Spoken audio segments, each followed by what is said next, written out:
Hey Stalwart Fam, Hey! welcome back to our channel. Welcome back! My name is Michael. My name is Faith. And we are the The Stalwart Stalwart Lovers. Lovers. Hey, if this is your first time looking at our video, welcome. This is the best channel on YouTube right now. You're welcome. Yes, I'm not used to doing this anymore. My wife is always the one doing it. But anyways, welcome to our channel. We make videos on faith, relationship, and lifestyle. And sometimes we put story time like today. Yes. And if you're a returning subscriber, you know that we love you.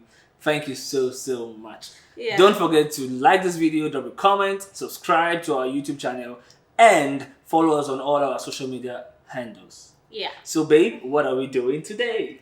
Yeah, so we're talking about the saga, the struggles, the issues, the whatever. Which other one? The palavas, the wahalas, the buhahas, that we had with let me say with my parents generally, Yeah, but both of them. majorly my dad, Yeah. with our relationship generally. And so it was more like between my dad and my husband. Yes. So this is story time, but disclaimer guys, this is history, alright? Yeah, this is So we history. have a beautiful relationship right now. Very beautiful son and father relationship. But don't worry, that's it. Yeah. Alright, so that's just disclaimer.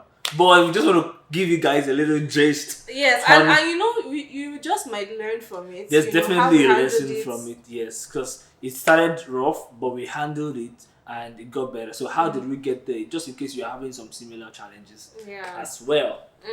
Okay, so who's telling the story? You say it now. Because I don't know how to say story short. This is not like a long. We don't want to make it a long story, so Alright. just make it short. So I'll make it as brief as possible. So, Yeah. short version. Number one, we started a relationship when she was about to be 19. Yeah, I was like 18 and Yes. And before then, I was used to be a lecturer, now serving in Kano. He's just my friend. He's just like big brother to me. Whenever she's talking on the phone with me, it's just my friend. All the siblings is just my friend. So, and of course, that was how it was. And I was like 18 at the initially, time. and she was 18. So, and her parents never really, she was this precious baby girl, to her parents. They never really saw that woman, someone that Or could someone that is make a starting decision relationship. about life in her, right? Plus, she left for school early, so, and when students spend a few months at home, you don't really see their true color. And she's a melancholy, so she keeps a lot of things inside. So she was growing, but they didn't particularly, see that much growth. So when you guys know already, when I asked her out, for the first time, I asked her to marry me. So that was it. That was how we started our relationship. She was about to be 19. She just finished 300 level exams, so she was technically in 400 level year 4. And yes, she told her parents that I'm engaged. Yeah, and if you want to know more story about that, we'll just link it here. Yes. How we met and how we met. And there's a little gist of this in the Meet Our Parents video where we had her dad and her mom. We put a little gist there as well. So anyone we miss it, you'll find it down. Go and watch it. So, and she was like, the mom was like, how? Engaged? You're not even saying, I have a man that I am liking. You are engaged. He has asked you to marry him. You have said yes. She didn't know that, okay, it's statutory that you seek your parents' consent before this. And I was even shocked when she said this, because before I asked her, my mother said okay, my father said okay, my spiritual father said okay. That's how I was trained. Yeah. So, but she didn't know any better. And quite frankly, I feel like God ordained it that way, because maybe we would never have started at that time. Yeah. And it was important for us. So fast forward, it was a lot of challenge.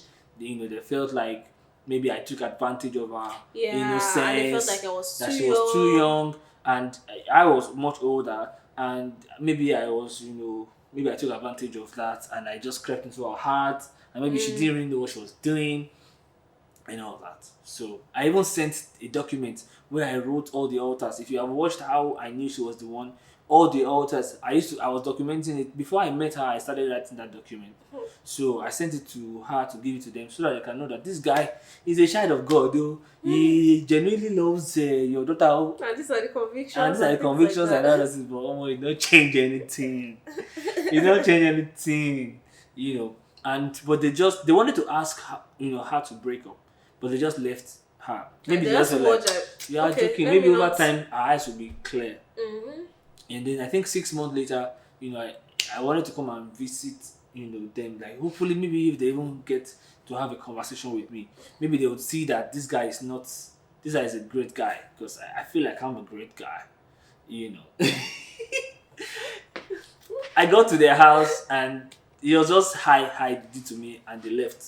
I was just gisting with the siblings and I really felt bad that day because I felt like you knew I was coming. It wasn't like they did not say a word. They just greeted, just regular. Oh, mommy, good afternoon, ma. Daddy, good afternoon, how sir. are you? How are you? Oh, and nothing like. Yeah. Even that day I was surprised. I thought they were going to talk to him and just try to try. It's by talking to someone that you actually know their intentions or know what they feel or how they perceive life. We are never trying to pick his brain. You're never trying to know him. Yes. No conversation whatsoever. I was waiting for young man. How old are you? What school do you at? What's your vision in life? Are you born again? And I was ready to. Because this is me. Yes, apparently my dad was not actually ready to meet him. Yes, he was not ready to meet me, and that really broke my heart. But of course, we kept praying and just trusting. That day I bought banana, plantain. I didn't want to go empty-handed to my in-law to be, house. Imagine all those going to the market, buying all those things, and I didn't even get to have a conversation. So it really broke my heart. But that didn't really do too much. After, it became a problem in the house when Faith started growing up and having confidence to maybe challenge some things or speaking out her voice because she's the one that always keeps quiet. She's now beginning to talk. It's as if Michael is teaching you bad things. I was the villain. Like, it was always, is that Michael? And it was hard for me because I'm a lover boy, and I'm loved by people, right? I have a charm and personality that people just love me because I also love people. So it's strange to see people that don't love me. It's actually very strange. See, if you are watching and you don't love me, I think you have a problem. What do you think? Who do you think you are? Actually, the truth of the matter is, I realized that even though people love me, people that don't like me, they're plenty. But I don't grow thick skin. Before, it used to really pain me. Like, how would you love me? I'm so lovable. No, not that I'm so lovable. Like, my life is so simple. I'm not looking for trouble. I'm just, But I just was wondering what I have done to deserve that kind of treatment. But I guess it was a stronghold from how the relationship started. Yeah. The misinterpretation of my intentions was strong in her dad's that heart. first impression lasted for a long time. For a very long time. So, I just wanted to explain how tough it was. Sometimes, when I have a conversation with him, and even after like a year, 1.5 years, it was still, hello, hi, okay, yes, no conversation, no rapport. No rapport. But your mom already started opening up to me. Little by little, I remember the first time she called me baby. Like, how are you, my baby? On chat. I took screenshots. I sent it to my baby that your mother just called me baby. Hey, we are winning. The Lord is on the throne. So you can understand how I felt, right? It took a lot. But I just knew that, see, with persistence and showing that I am here for good, I love your daughter. I'm not going to break her heart. I love all of you. I'm here, and over time you will get to see you actually know and get to see. Yes, I didn't rage and all those. I didn't poison her heart against her parents either. Yeah, I one of the things that was a major challenge, especially from my own side to them, was the fact that we had like maybe Canada plans as at those times. Yes. Actually, we had already started having Canada plans and things like that. And at a point, it was looking like, see, it would actually be good if we can get married, like in the courts, and help the points and things like that. I did not feel like, I will leave my father's house or things like that. we're already trying to gravitate towards each other and try to unify our plans, but can you imagine parents that have not yet fully come to terms with the fact that relationship. I was even in a relationship like that? Sometimes of now talking about marriage and things like that. So it was always like a no. And when I try to explain like with the reasons and the logic All the and all those points things, of all why the we have points to of do why it.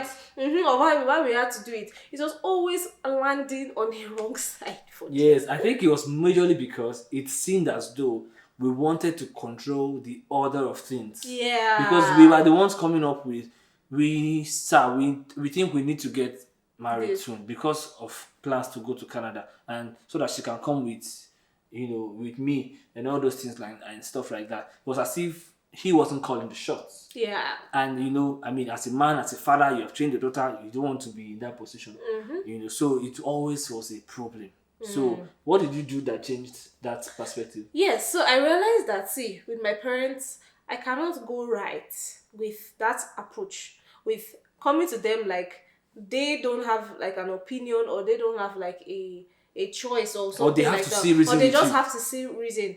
So I had to calm down and realize that, and actually this wisdom, I think it was just godly wisdom. It's It just was the God. Holy Spirit that taught me, because I just had to relax and think about it that, see, these people will never see it from this perspective. So I have to always make them feel like they have a stake in the decisions. So I have to start carrying them along with every step. Like, as things are happening that it looks like this, and this, I have to start telling them that, okay, with this that's happening, what do you think will be the next step to take? Yes, what that do would you be think? helpful. I have to start bringing out what do you think? Because with parents, if you want to form like they're smart, African parents, oh god, they will show you Pepe. You will say just one routine like this. They will forget the matter Every you other brought thing. to the table. They will start talking about African parents is a subject for another discussion. Alright, but I remember the day that I suggested introduction. Hey, Jesus. I reevaluated my stand in your family that day. See, it was 2018, it was November, maybe September. I was going to Accra for your birthday, and I was going to propose to you, give you a ring, a proper ring or something. You already proposed, like I proposed. I just want to give you a ring. In fact, I called to say I want to buy a ring for you. Sure, you will wear it. Our own relationship was not the fairy tale that all of you are seeing on social media. So, and I went to her house and talked to daddy and mommy that it's been 2 years now. Over 2 years relationship. Like, sir, I think that it would be good that to start having conversations around introduction. and because Canada, serious, my point was 438. CRS has dropped to 440.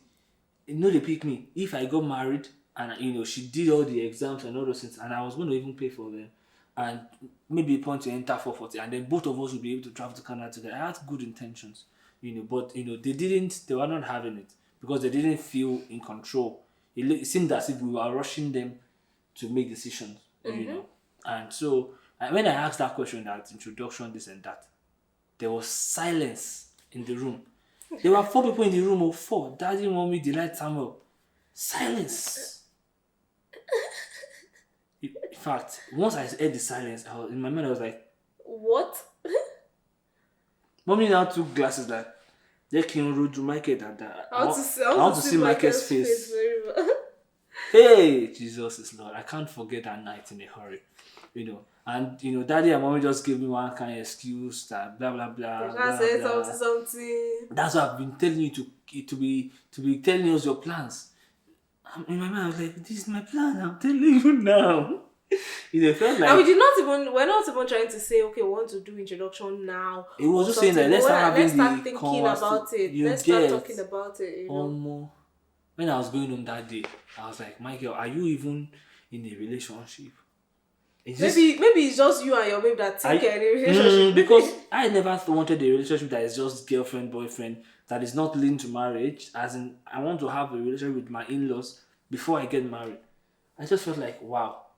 So this thing is still strongly there, And then some of that resentment started coming. I now started getting so angry. This is really why we're doing this video. And it's for someone. I started growing resentment. I don't even think he knows Yeah. So that if you're watching this video, it has passed though. You know it has passed. I was just, and I'm a love person. Love, is like core of my life. It determines how I relate. I try to make sure that that is like core, So I now started having resentment towards him. Devil started, dropping thoughts in my brain like, Shebi, you are doing all these things because you are in charge. You are the head of Power fate. will change hand one day. Power will change hands one day. One day I will marry this girl. We will know who is in charge now. Always the boss. When I'm now the husband. I can't even imagine. Because I was like, see, you will do like this before you see your daughter. I don't know where those nonsense thoughts were coming from. But I know it was the devil, right? Wanting to destroy my relationship with my in-laws. And while I was even thinking those thoughts, I was telling myself, Michael, but you know that this is not you. You know that this is not love. You know that this is not agape love. So the struggle started. It was now a struggle, real big struggle. And now I had to start praying because that struggle lasted for months.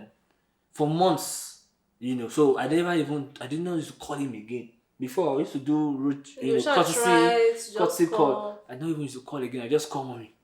Just call mommy. It was as if I had shut him out because he was not aligning with God's will for my life. I'm going to Canada. And one day I now realized that, Michael, you have come to a point where you are almost hating your father-in-law. Yeah. That's not going to help you. Do you understand? And I don't want to get married to her and take her away, and she doesn't have a relationship with her family again. So I started praying that, Lord, help my heart. I told Holy Spirit, help my heart, help my heart, help my heart. And honestly, gradually, I deliberately chose to love. And to the glory of God, it was as if my action to love him also brought some understanding from his side. Yeah. At the point he started seeing why we were asking for these things. He started understanding why we needed some of these things. He started complying, not because so now he was making the choice. We changed our approach essentially. To, sir, this is what we are seeing. This is why we think we should do this now. What do you think, sir? It was now more of him making the decision, and that changed everything. I remember the time we said the provincial nomination thing.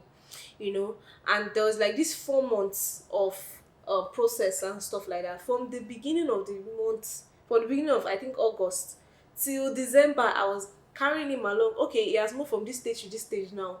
Okay, and from the very beginning, they actually promised when they heard that, okay, this is it. Like, with this process now, I would have to get married to him before he does the full process. If not, I would not be able to join him, and it's going to be a much longer and more complicated thing. And they actually understood. Yes. So they were like, okay, if that happens, then we are going to do a court wedding. And it actually happened. And they did not even... I told them that, see, by the time this final step happens, I have to be married in like a week. Literally. In a week. Like, we got provincial nomination like on Tuesday. We got married Thursday the next week. Yeah. No. It was on Friday. Okay, no, the nomination came on, I think, Thursday. Then I went to do the... it was even Thursday and Thursday. It came on Thursday, yes. It was 12th and 19th. Yes. It came on Thursday. I went to the registry on Friday. We did the wedding on Thursday next week. And I remember when you now told me that the main wedding will be in April because your elder sister wanted to get married. Yeah, in that December. In December. In fact, I got married a day before our traditional wedding. Yes. And I told her that your father has lied to me again. This April I say he will now come and say, I've spent so much money on your elder sister's wedding. Just you guys should wait a little bit. And all I wanted was to marry. Konji the wire my head. I just wanted to marry. 4 years relationship, almost 4 years relationship. Kilo day. Oh my God. So, and it's not easy. It's not easy. All I was thinking about was marriage. In fact, the whole of 2019, for like 3 months in 2019, I was always saying marriage to your parents. I remember one time because we're actually tired of that. Waiting for CRS. We wanted to actually, okay, let's get married. Yes. Let's start fixing this thing. Let's start working on it. Let's start doing this stuff. Yes. And the truth is that God actually had a plan, because if we had gotten married then... We would not have gotten on time. If we had gotten married, my score would have dropped to 412. Ontario would not have picked us. We would have had to struggle our way to get a higher score.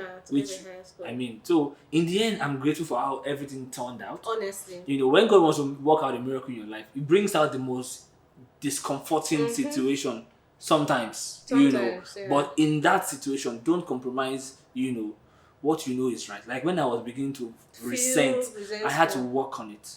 Right? I had to work on it and stay on the love side. And over time, he actually came around. Yes, he came around. In fact, it was so sweet, honestly. Till choosing our wedding date, I was like, hey, is it my father-in-law that made this decision like this? You know, that made me so much in love with him. I think that final step was what sealed it, just covered it. Like the day he decided that, okay, fine, that day. People are going to get married. Against all odds. I think we have to now like get married in June because of like COVID-19. Somewhere during COVID-19, since we're already getting a bit relaxed, but things were still weddings were still like 25 people and stuff like that. So he had to actually come to a decision to either do the wedding that way or wait till like October, September, December or something. And he actually prioritized our happiness and chose that earlier. I think that's the lesson in this video. You know, for parents, there has to be a time when you kind of consider your children's happiness, right? While you don't compromise your own stand as the authority in their life. Yes. And I'm actually grateful to God that, you know, Daddy did not compromise. You know, and on our own side, find the best way to explain. Honestly, for example, you have to find a way to talk to your parents. Find the best way. You see, your parents are from a completely different generation. You are not right. You cannot be more right than them. You can never be right. You have to find a way to work with them and their ideologies. You need to. Let me just take this opportunity to teach a little bit on dealing with African parents. Because we finished the story on how we struggled. Essentially, I prayed, God help my heart. He, over time, came around. And honestly, we have the best loving relationship. Before you say what you want to say, guys, my dad now calls only my husband. Doesn't even call me. And I'll just be like, okay, thank God it's even me. He married. Thank God you people allowed us to get married. You see that it's working for your good now because it's you that he's talking to now. It's you that it's him you are talking to now. It's him you can call because me, I'm not the calling type. Like your dad literally calls me. Even if he wants to make a major decision, sometimes he calls me to ask my opinion. Yeah, to ask. And it's very, very, very humbling. You know, because it means he sees me as his son. Because only my own, biological father used to do that, before. I miss my dad, Sha. Anyway, so I was talking about dealing with African parents, right?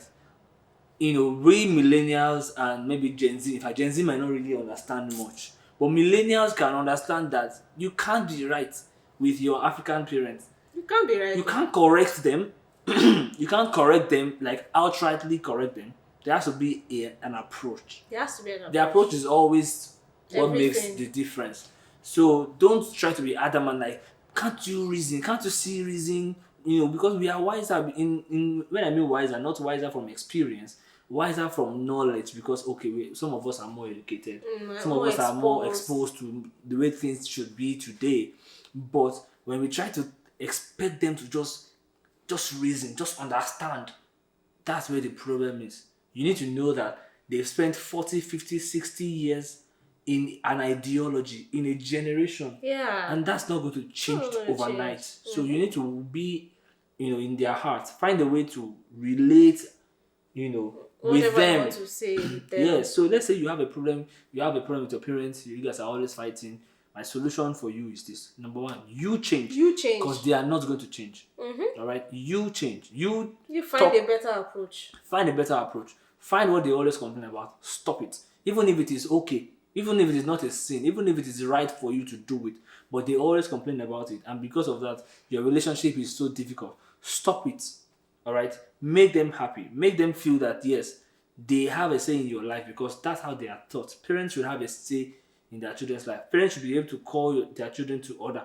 So, and this is not in a dysfunctional setting, guys. Oh no! If your parents is abusive and all those things, no. Please, you are not talking about so that. We are talking about godly parents that you are not just able to see eye to eye. That is a cultural challenge on how you relate with them.